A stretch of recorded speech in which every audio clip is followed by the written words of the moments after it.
This tip can help you decide how to order a piece of writing. So it works really well for longer form sales copy.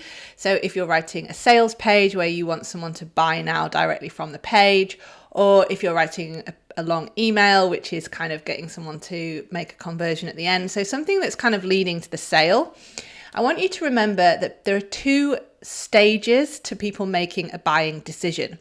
So the first stage is that people decide they want it emotionally. So they emotionally connect, something in their heart, something in their head is emotionally telling them that they want this product or service.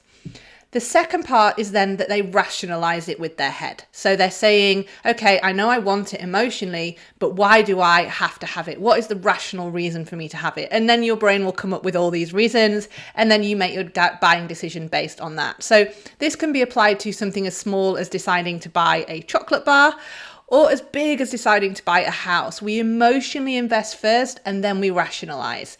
So when you're writing sales copy, talk about the emotion first. Talk about how they will feel. Talk about their future state, what their life will look like afterwards. Talk about really kind of connecting it to their emotion. And then the second part, talk about the rational side of things. So what does it include? What are the benefits? What objections might they have that you can overcome? So all the parts that will help them overcome any obstacles they have to buying for you and rationalize this purchase in their head. So just to recap, there are two stages to people making buying decisions. The first stage is emotional and the second stage is rational, and you need to cover both stages in your piece of sales copy.